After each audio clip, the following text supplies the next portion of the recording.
Hi there, it's Sandra here from Siser, Juliet, Beginners to Pro and Createinspain, and today I have a much requested video for you on making stickers. So I have an image which I have selected from my laptop. It's a PNG. Most of these I drew myself. Apart from those, I think I might have drawn the butterflies, I'm not sure. The rest of them I certainly did. The cats I definitely didn't. We have print and cut selected because obviously that's what we require when we want to do stickers. So click on next. And the next page comes up and there's nothing that I want to alter on there. So click on next. I don't want to include holes, so I check that one off. Click on next. And now you can add a contour offset. Now I gather from many of you who want to make stickers, you add more than one offset. Don't worry about that at this precise moment. What is important is that you get an offset applied there that you're happy with. And then you go to finished. Now you'll notice that you can't really see my images that well. And that's because I have it set to wireframe mode. Because if I don't have wireframe mode, I don't see my cut lines in the design window, and that makes it very awkward to add another offset. So on the view, go to show wireframe, and this will make it a lot easier. So these images are a little bit close together, and maybe I don't want them that close together, particularly if I'm going to put a second offset on. So if I select these, right click and go to, hang on, paths, here we go, ungroup paths. I can now actually take these out individually. The images will come out and also the cut lines can be removed. So if you want to move them around, give yourself some more space, you can do that. And just get rid of these,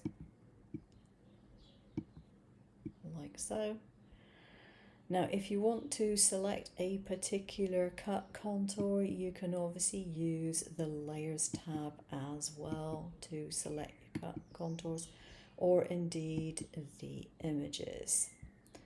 So let's get rid of those out of the way.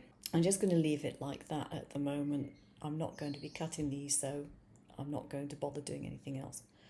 So we have our one cut line. And when you go to the layer panel here, you see all these blue dots.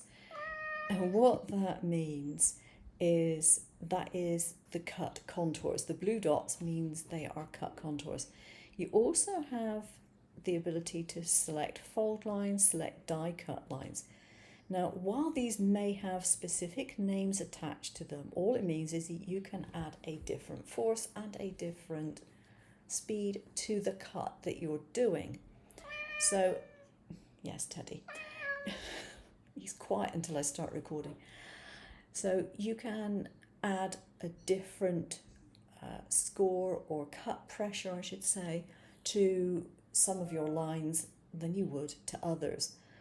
And if you see a blue one, then it means you're doing cut contours. If you see these, what's a limey, greeny, yellow colour, that's supposed to be fold lines, but you set them to what you actually want them to be in the cut settings. We want another raft of offsets on this. And so if I go to select, like that, and I go to edit, go to build cut contours. Now this time I want to do editable contours.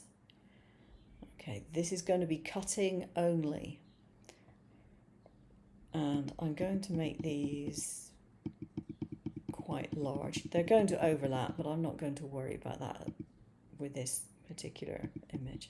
Make them a bit smaller than that.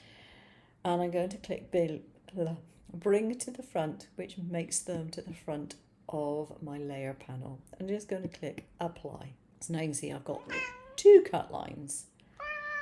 And if I scroll down here, you can see these are my sticker images, my PNGs. Then I have my cut contours. And if I select one of those, and move it, you can see which one is moving. That happens to be the inner one. Let's move it back again. So you can zoom in if you need to, and you can select a particular batch of contours. If I move this all here, you see this is all my second lot of contours. And the default for that is print, but I don't want that. I can set it to, I don't know, full cut, okay, and I can move them back again. Like this, with the arrow key, and then, here we go.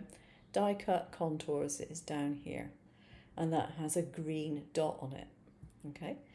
So now if we send the design and we want all the artwork, keep relative positions for each layer, and click on send. So this is what we end up with, and if I click on the cutting contours, you can see that we have 2 lots of cutting contours.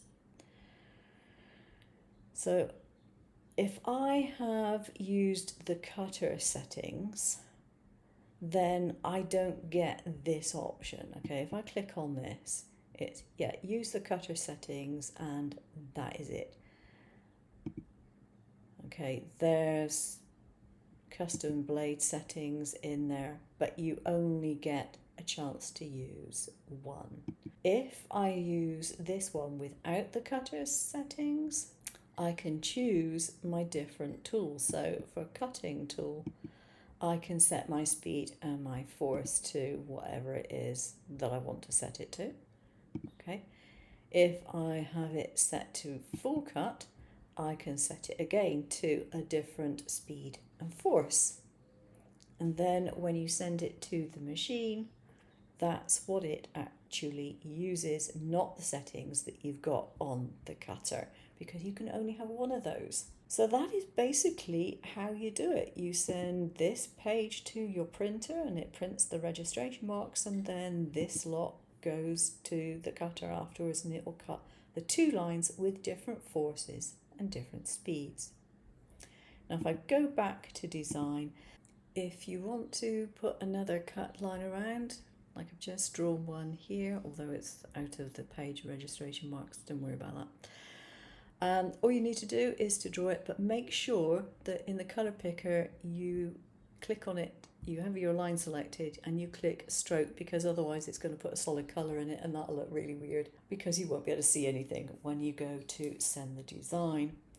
So send the design, and you can see exactly what you're going to get, and obviously you will choose this line and you'll set it to whatever cut setting that you want it to be set to. So there we are. That's how to do stickers in Leonardo Design Studio Pro.